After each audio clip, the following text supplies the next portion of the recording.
5 Februari 2022. Menabur ala kadarnya.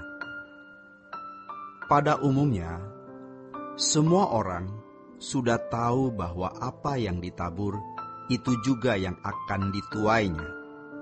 Secara eksplisit, kita tahu bahwa orang akan memperoleh hasil dari segala perbuatannya, baik itu perbuatan baik atau perbuatan jahat.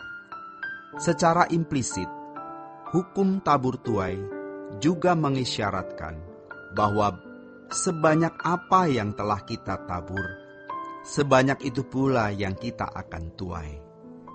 Juga terkait dengan kemuliaan bersama dengan Tuhan Yesus di kerajaan Bapa di surga nanti. Sesuai firman Tuhan di dalam Roma 8 ayat 17, bahwa kita yang menderita bersama-sama dengan Tuhan Yesus akan dimuliakan bersama-sama dengan Tuhan Yesus. Di dalam banyak bagian di Alkitab, tercatat ada upah yang akan diterima oleh orang percaya.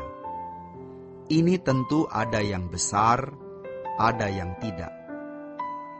Karena Tuhan mengatakan, upahmu besar, berarti ada yang besar.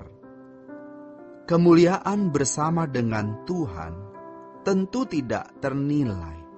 Sangat mahal, sangat mulia, sangat agung. Nilainya tidak dapat dipadankan dengan apapun yang ada di bumi ini. Jangankan kemuliaan bersama dengan Tuhan Yesus, kita tidak binasa saja, sudah lebih nilainya dari seluruh harta di dunia ini. Apa gunanya beroleh segenap dunia kalau jiwanya binasa? Jadi, keselamatan yang sejati tidak ternilai. Apalagi kalau kita dimuliakan bersama dengan Tuhan Yesus. Pertanyaannya, apakah kita pantas? Apakah kita layak dimuliakan bersama dengan Tuhan Yesus?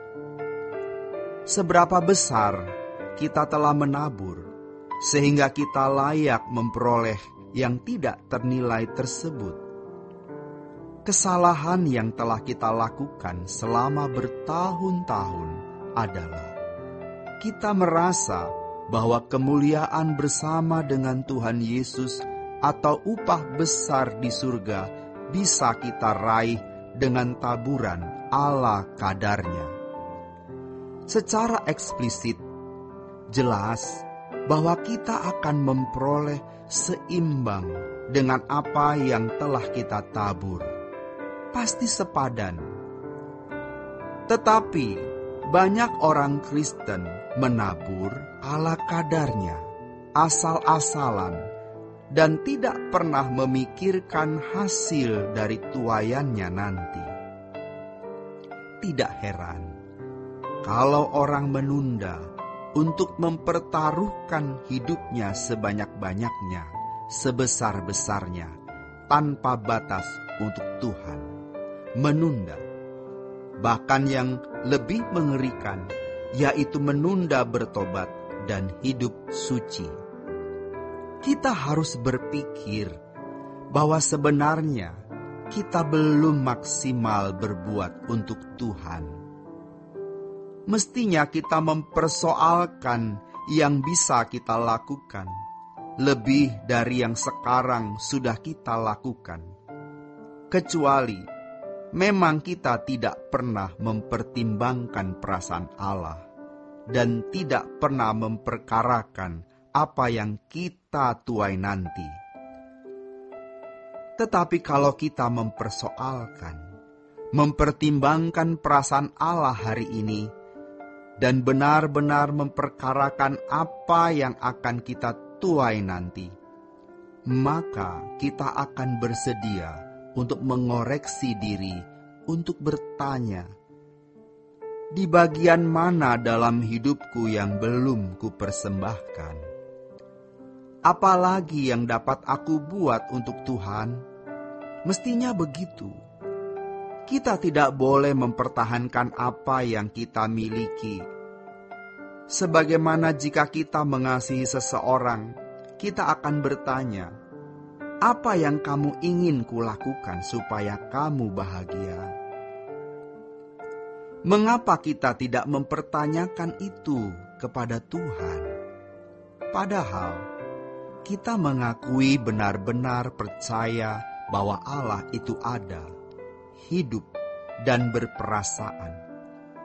Kecuali kita menganggap Allah tidak nyata, tidak hidup, tidak berperasaan, tidak memiliki rencana dan kehendak, seperti patung.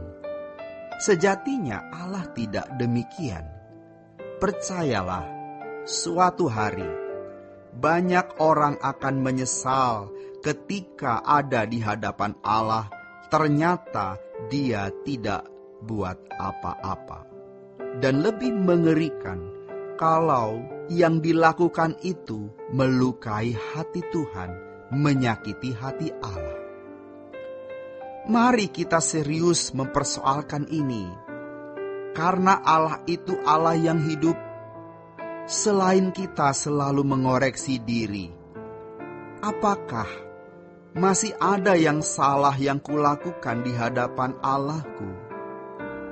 Lalu yang berikut, apakah masih ada yang harus kulakukan untuk lebih menyenangkan hati Bapa?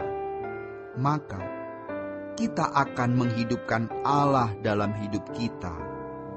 Kita akan lebih mengalami Allah yang nyata, Allah yang hidup. Kadar orang mengalami Tuhan itu berbeda-beda.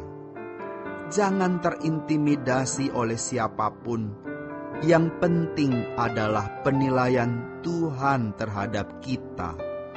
Mari, selagi kita masih memiliki kesempatan untuk itu, karena pasti suatu hari kesempatan ini akan hilang atau tidak ada lagi. Dan betapa mengerikan keadaan itu.